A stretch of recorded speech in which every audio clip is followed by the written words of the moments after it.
1991년 새날이 밝아왔습니다. 새날을 맞는 여러분과 여러분의 가정 위에 하나님의 크신 은혜와 축복이 충만히 깃들기를 기원합니다. 그리고 새해는 여러분의 꿈과 계획과 삶의 목표가 꼭 실천되기를 기원합니다. 우린 새해가 되면 새해 복 많이 받으시오, 새해 인사를 나누고 새해를 축하하고 새해를 축복하게 됩니다. 그것은 새해는 지난해보다 더 복된 한 해가 되기를 희망하는 기대 때문입니다. 지난해는 실패했지만은 새해는 성공하고, 지난해는 불행했지만은 새해는 행복하며, 지난해는 여러 가지 어려움과 역경이 있었지만은 새해는 형통하기를 기대하는 희망 때문입니다. 그러나 새해가 되었다고 우리의 기대와 희망이 저절로 쉽게 성취되리라는 보장은 없습니다. 신문을 보면은 오히려 새해에 중동에서 전쟁이 터질 가능성이 짙어지고 있습니다. 세계 경제 공황이 계속되리라고 하는 어두운 소식을 우리는 느껴봅니다. 그럼에도 불구하고 새해가 될 때 우리는 새해를 기뻐하고 새해를 축하하는 것은 새해는 우리에게 새로운 가능성과 새로운 기회를 부여해 주는 때문입니다. 그러므로 우리는 새해가 되면은 새해의 소원을 가져봅니다. 그 소원이 무엇이냐에 따라서 우리의 한 해의 삶은 결정되어질 것입니다. 우리의 삶에 있어서 소원은 대단히 중요합니다. 특별히 불타는 소원, 버닝 디자이어는 우리의 삶을 이끌어가는 중요한 추진력이 되어지는 것입니다. 그 소원이 우리를 향한 하나님의 뜻과 일치할 적에 우리는 결코 부끄러운 한 해를 살지 않을 것입니다. 참으로 값있고 보람 있는 뜻 있는 한 해를 살리라고 확신을 합니다. 지난 한 해를 되돌아봐도 우리 주변에는 우리와 생사고락을 같이 하던 사랑하는 분들이 많이 세상을 떠났습니다.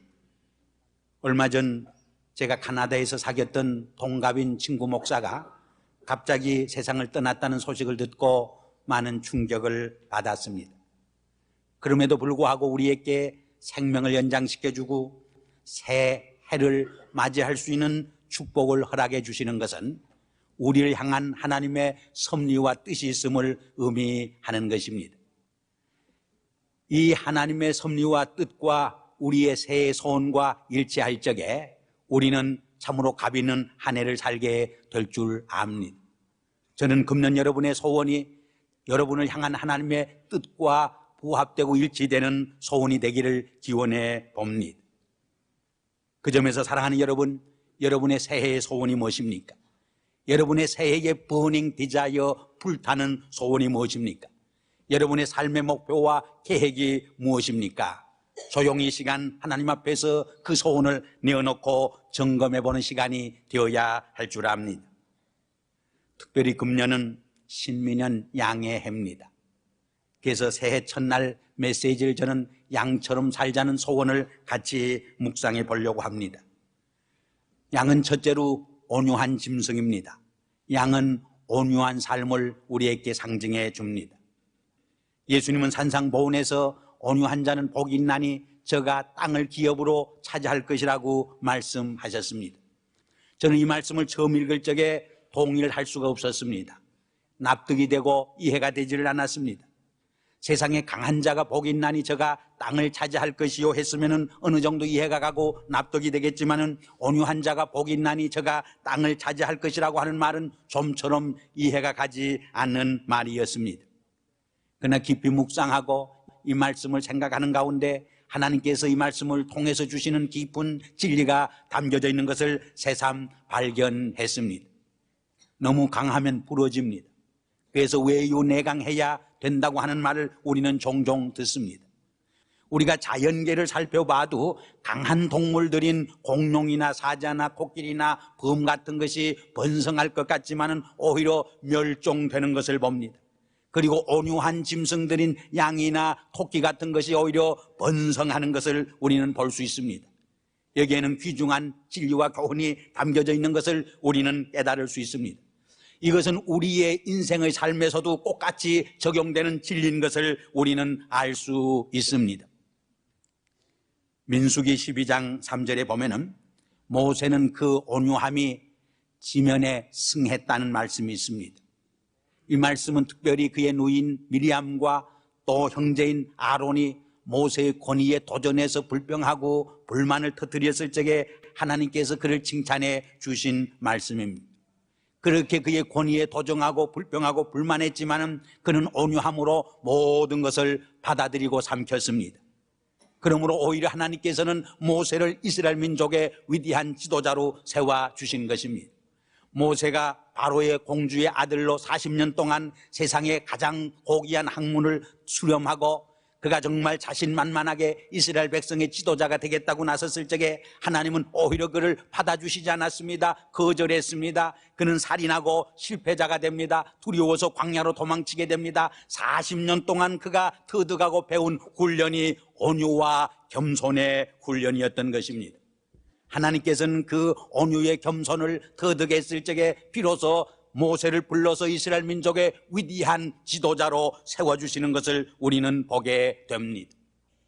하나님께서는 온유한 자를 통해서 땅을 정복하게 하는 역사를 이끌어옴을 봅니다. 알렉산더나 나폴레옹이나 징기스강이 세상의 땅을 차지할 것 같았지만 오히려 그들은 패배자가 되었습니다. 그러나 온유한 예수 그리스도는 십자가의 도를 통해서 온 세계를 정복하고 다스리게 된 것입니다. 특별히 온유라고 하는 히라버 프라우스는 대단히 심오한 뜻을 담고 있습니다. 첫째로 이 말은 교만에 반대되는 겸손이란 뜻을 담고 있습니다. 예수님은 성경에서 여러 번 겸손한 자가 복되다고 가르쳐 줍니다. 오히려 어린아이와 같이 자기를 낮출 수 있는 사람이 천국 시민의 표상이라고 가르쳐 줍니다. 오히려 그가 존경과 으뜸을 받을 수 있다고 우리에게 가르쳐 줍니다. 뿐만 아니라 예수 그리스도가 몸소 온유한 삶을 통해서 온유함으로 십자가에 복종하기까지 죽기까지 복종하심으로 하늘 보좌에 앉아서 하나님 우편에 앉는 영광을 차지하게 된 것을 사도 바울은 빌립보서 2장에서 우리에게 설명해 주고 있습니다. 온유한 자가 세상에서 천대를 받고 패배자가 될 것 같지만은 오히려 승리자가 되고 성공하게 되는 것을 우리는 성서에서 분명히 읽게 됩니다.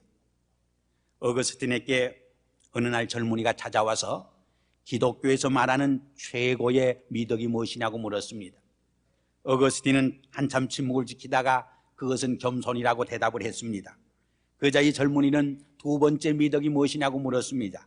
그자 어거스틴은 두 번째 미덕도 겸손이라고 대답했습니다. 그럼 세 번째 미덕이 무엇이냐고 물었습니다. 그자 세 번째 미덕도 겸손이라고 대답했다는 유명한 이야기가 있습니다. 우리 기독교인의 진리에 있어서 크리스찬됨에 있어서 신앙생활에 있어서 자기를 낮추고 남을 섬기는 이 겸손의 미덕은 가장 고귀한 것임을 우리는 기억해야 합니다. 이 겸손의 생활을 통해서 바른 신앙생활과 주님께 영광 돌리고 이웃을 사랑하고 섬기는 삶이 가능할 수 있기 때문입니다. 하나님의 진리의 보고의 문에 들어갈 수 있는 자격자는 온유한 사람인 것입니다. 하나님의 위대한 신령한 축복은 이 온유의 계곡을 통해서 겸손의 통로를 통해서 우리에게 넘쳐 흐르게 되는 것을 우리는 발견하고 깨닫게 되는 것입니다. 두 번째로 온유 프라우스는 길들여진 짐승에게 붙여진 이름이었습니다. 다시 말해서 훈련이 잘된 마음, 훈련이 잘된 인격자에게 붙여지는 이름인 것입니다. 우리의 삶에 있어서 훈련처럼 중요한 것이 없습니다.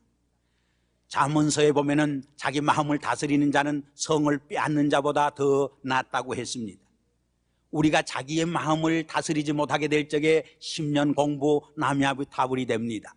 일생을 쌓아올린 덕이 인격이 하루아침에 무너지게 되는 것을 우리는 볼 수 있습니다. 이 자제, 절제, 자기를 다스리는 것은 자동차의 브레이크와 같습니다. 여러분, 브레이크가 고장난 자동차를 운전하고 하이웨이를 달린다고 가정을 해봅시다. 얼마나 가공할 만한 이야기입니까? 우리의 인격 속에, 우리의 삶 속에 절제의 브레이크가 부서져 있다고 하면은, 없어지고 있다고 하면은 얼마나 무서운 삶인가를 우린 쉽게 발견할 수 있습니다. 하나님은 이 훈련받은 셀프 디스플린의 인격자를 통해서 당신의 위대한 역사를 언제나 행사하십니다. 하나님의 위대한 비밀을 바로 이러한 훈련받은 자기를 스스로 통치하고 다스릴 수 있는 이러한 인격자를 통해서 이 땅 위에 실현해가는 것을 우리는 수없이 보게 되는 것입니다. 세 번째로 오뉴프라우스는 더하지도 아니하고 덜하지도 않은 중용의 미덕을 의미합니다. 음식이 좋습니다마는 너무 많이 먹으면 과식을 합니다. 너무 적게 먹으면 영양실조에 걸립니다. 운동이 좋지만은 너무 많이 하면 과로하게 됩니다. 그러나 너무 하지 않으면 또 병들게 됩니다. 우리의 일도 마찬가지입니다. 우리 요새 이민자들이 주일도 지키지 아니하고 성수주일도 하지 아니하고 너무 부지런히 일만 많이 해서 워커홀릭에 걸린 분을 많이 봅니다. 이것도 삶의 리듬과 조화를 깨는 것이 됩니다.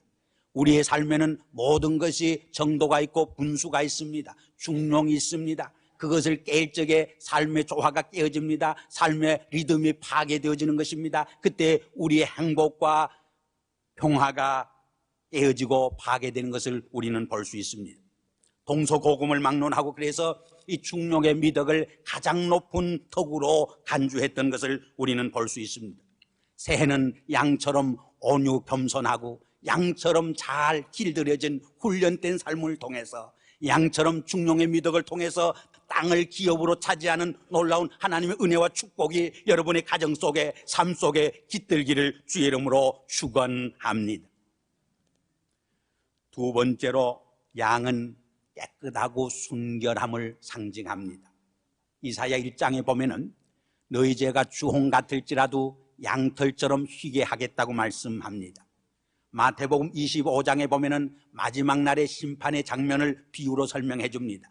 한쪽에 염소의 무리를 놓고 한쪽에 양무리에 놓고 양무리를 향하여서 내 아버지께 복받을 자들아 창세로부터 너희를 위하여 예비된 나라를 상속받으라고 말씀합니다. 이 양무리는 깨끗하고 의롭고 순결한 무리를 상징해 줍니다. 디모데후서 2장에 보면은 바울이 말씀하는 가운데 큰 집에는 여러 종류의 그릇들이 있다고 했습니다.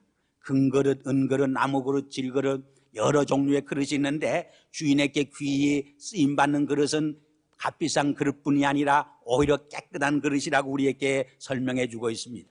하나님이 들어쓰기를 기뻐하시는 인격자가 누구냐? 하나님이 들어쓰기를 기뻐하시는 일꾼들이 누구냐? 깨끗한 인격자들입니다. 흠이 없는 순결한 일꾼들인 것을 우리는 알 수 있습니다. 모세가 혼자 재판을 하느라고 너무 힘이 들어 지쳐 있을 적에 장인 이드로가 그를 돕는 일꾼들을 지도자를 세울 것을 권면합니다. 그러면서 그들의 자격을 말씀하는 가운데 재덕이 겸손하고 하나님을 두려워하고 진실무망하고 불의의 일을 탐하지 않는 자라고 했습니다. 여기 진실무망하고 불의한 의를 탐하지 않는다고 하는 말이 결국 무슨 말입니까? 깨끗한 인격자를 말합니다. 깨끗한 그릇을 말합니다. 성결되고 순결한 인격자들을 의미하는 것입니다. 하나님 나라에, 하나님 교회에, 이 사회에 귀히 하나님께 쓰임받을 수 있는 인격자와 그릇들이 누구냐? 깨끗한 흠없는 순결한 그릇들임을 우리에게 말씀해 주고 있습니다. 그래서 시편 24편 4절에도 누가 높은 곳에 오르고 누가 거룩한 곳에 설 자냐? 손이 깨끗하고 마음이 청결한 자라고 했습니다. 예수님께서는 마음이 깨끗한 자가 하나님을 볼 것이라고 했습니다. 깨끗한 마음 속에 하나님의 영상이 비치게 되는 것입니다. 디모데전서 3장 9절에도 보면은 집사의 자격을 말하는 가운데 이런 말씀이 있습니다. 깨끗한 양심의 믿음의 비밀을 가진 자라야 한다고. 새해는 참으로 양처럼 깨끗하고 순결한 종들로서 일꾼들로서 하나님 앞에 쓰임을 받고 하나님의 귀한 도구로서 하나님의 역사를 이 땅 위에 이뤄가는 축복과 은혜가 여러분께 같이 하시기를 주의 이름으로 기원하는 것입니다. 세 번째로 양은 목자 없이는 살 수 없는 연약하고 어리석은 짐승입니다.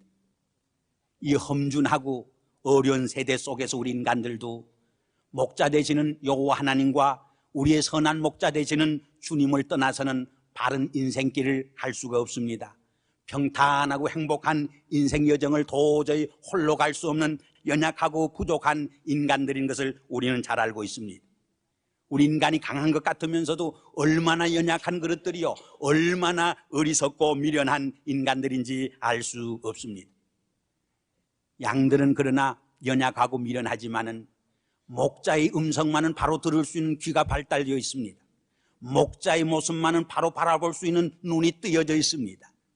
새해는 목자를 바로 들을 수 있고 목자 음성을 식별할 수 있고 목자를 바로 바라보면서 따라갈 수 있는 신령한 눈과 신령한 귀를 가지고 우리의 목자 되시는 주님을 따라 평탄한 길로, 올바른 길로, 진리의 길로, 행복한 길로, 평화의 길로 따라가는 행복한 삶이 우리에게 이루어지기를 기원해 봅니다. 시편 23편에 보면 여호와는 목자시니 내게 부족함이 없으리로다고 말합니다. 오늘 현대인의 가장 큰 병이 무엇이냐? 저는 암이나 혹은 에이즈병이 아니라고 생각합니다. 부족병, 결핍증이라고 생각합니다. 아무리 먹어도 또 배가 고픕니다. 아무리 마셔도 마음속에, 심령 속에 갈증이 도사리고 있습니다. 이러한 갈증과 결핍증을 치유하고 해결할 수 있는 길이 무엇입니까? 목자 되시는 주님을 따라갈 적에, 여호와를 따라갈 적에 우리에게 부족함이 없으리라고 말씀했습니다. 여기 부족함이 없다고 하는 말은 풍요한 풍성한 삶을 약속해 주는 말입니다. 사도 바울은 빌립보서 4장에서 나는 궁핍과 풍부와 가난과 곤고에서도 일체의 비결을 빼앗다고 고백합니다. 자족의 삶의 비결을 빼앗다고 말합니다. 새해는 여호와 나의 목자 되시는 주님을 따라감으로 이 자족의 비결을, 일체의 비결을 배움으로 부족함이 없는 풍성한 영적 삶을 누리는 은혜와 축복이 우리에게 깃들기를 기원하는 것입니다. 계속해서 시편 기자는 말합니다. 그가 푸른 초원과 잔잔한 시냇가로 나를 인도한다고. 여호와를 나의 목자로 삶은 우리 성도의 삶 속에는 푸른 초원과 잔잔한 시냇가로 인도함 받는 은혜와 축복이 있다고 하는 말입니다. 한 걸음 더 나가서 시인은 노래합니다. 여호와를 나의 목자로 삼은 자에게는 비록 사망의 음침한 골짜기로 다닌다고 할지라도 해받음을 두려워하지 않은 것은 주님께서 나와 함께 하심이라고, 주의 지팡이가 나를 안위하는 때문이라고 노래하고 있습니다. 새해는 우리의 참 목자 되시고 선한 목자 되시는 여호와 하나님과 주님을 따라감으로 올바른 인생길을 가고 진리의 길로 가고 평탄한 길로 가고 행복된 길로 가고 풍성한 삶의 길로 인도함 받는 은혜와 축복이 우리와 함께 하기를 기도합니다. 네 번째로, 양은 희생제물로 늘 쓰여지고 있는 것을 볼 수 있습니다. 그래서 신구약 성경을 읽어보면 번제나 혹은 화목제나 희생제물로 늘 양이 제사로 바쳐졌던 것을 우리는 볼 수 있습니다. 오늘 본문에서도 온 인류의 죄를 속량하기 위해서 희생의 제물로 속죄 양으로 바쳐지는 예수의 모습을 우리에게 설명을 해줍니다. 세례 요한은 세례받으러 나오는 예수님을 향하여서 세상 죄를 지고 가는 어린 양을 보라고 외쳤던 것을 우리는 기억을 합니다. 예수님은 십자가를 지심으로 우리의 모든 죄를 속량하시고 죄에서 영원한 생명을 우리에게 안겨주었습니다. 그리고 부활의 영광과 부활의 승리를 우리에게 약속해 준 것입니다. 십자가 없이는 부활의 영광과 부활의 축복이 깃들 수 없는 것입니다. 그는 얼마나 많은 사람들이 십자가 없이 부활의 영광과 부활의 승리만을 바라볼 때가 얼마나 많이 있습니까? 그러나 십자가를 지는 일 없이 부활의 영광과 부활의 승리도 우리에게 주어질 수 없다고 하는 것을 우리는 명심해야 할 것입니다. 시편 기자는 눈물로 씨를 뿌리는 자는 기쁨으로 웃음으로 단을 거두리라고 말합니다. 금년 새해는 참 땀 흘리고 희생하고 헌신함으로 씨를 뿌려 가을의 이해를 마감할 적에 기쁨으로 웃음으로 많은 풍성한 열매를 거두는 축복된 한 해가 되기를 기원해 봅니다. 우리 가정의 십자가를 내가 짐으로 우리 가정의 새 길이 열립니다. 우리 교회의 십자가를 내가 질 적에 우리 교회에 놀라운 하나님의 축복의 역사가 시작될 수 있는 것입니다. 우리 교회의 공동체와 우리 사회의 공동체의 십자가를 내가 지고 책임적인 삶을 살 적에 거기에서 새로운 하나님의 역사가 일어나게 되는 것을 우리는 알고 있습니다. 새는 이러한 희생과 헌신의 십자가를 짐으로, 책임의 십자가를 짐으로 우리의 공동체 속에, 우리의 삶 속에 새로운 하나님의 축복의 역사를 여는 놀라운 은혜가 나를 통해서, 우리 한 사람 한 사람을 통해서 이루어지는 은총이 깃들기를 기원해 보는 것입니다. 마지막으로 누가복음 15장에 보면은 잃어버린 한 마리 양에 관한 비유가 있습니다. 100마리 양 중에 한 마리 잃어버린 양을 찾기 위해서 목자는 99마리 양을 버려두고 한 마리 양을 찾아 헤매다가 한 마리 양을 찾아 돌아오는 목자의 모습을 우리에게 설명해 줍니다. 이것은 잃어버린 한 영혼에 대한 하나님의 깊은 관심과 사랑을 우리에게 설명해 주는 장면입니다. 금년 저희 교회 목회 표어는 총동원 전도회입니다. 총동원 전도회를 맞이해서 먼저 우리 가정에 잃어버린 양을 하나님께 인도하는 역사가 있어야 할 줄 압니다. 우리 교회에 잃어버린 양들을 되찾는 운동이 일어나야 할 줄 압니다. 우리 주변에, 우리 사회에 많은 잃어버린 양들을 하나님께로 인도해내는 놀라운 역사가 우리 한 사람 한 사람을 통해서 꼭 이루어지기를 주의 이름으로 축원합니다. 그리하여 우리를 통해서 하나님의 영광을 받으시고, 우리를 통해서 양과 같이 온유 겸손하고, 양과 같이 깨끗하고 순결하고, 양과 같이 목자 되신 주님만 따라 하나님의 의의 길로, 풍성한 생명의 길로 인도함 받는 은혜와 축복이 여러분의 삶 속에 깃들기를 주의 이름으로 기원합니다. 기도하십시오. 아버지 하나님, 저희들에게 1991년 새해를 선물로 축복해 주심을 감사합니다. 아버지여, 오늘로부터 시작되는 금년 한 해의 삶, 주님께서 우리와 함께 해주시고 동행해 주시고 선한 목자가 되시어서 우리에게 생명의 길로, 진리의 길로, 풍성한 길로 이끌어 주심으로 승리하게 하시고 하나님의 영광과 뜻을 성취하는 복된 한 해가 될 수 있도록 은혜를 베풀어 주시옵소서. 우리의 삶 속에 양처럼 온유함으로 땅을 기업으로 차지하는 은혜와 축복이 있게 하여 주시고, 양처럼 깨끗하고 순결함으로 하나님께 귀히 쓰임받는 삶이 있게 하여 주시고, 양처럼 목자 되시는 예수 그리스도만을 따라가는 축복의 삶이 저희들에게 있게 하여 주시옵소서. 양처럼 희생하고 헌신함으로 하나님의 놀라운 새로운 역사를 이 땅 위에 불러일으키는 저희들이 되게 도와주시옵소서. 금년에는 꼭 우리 주변에 잃어버린 양들을 하나님께로 인도하는 사역을 우리들이 감당하게 하시옵소서. 예수 그리스도 이름으로 감사하며 기도드리옵나이다.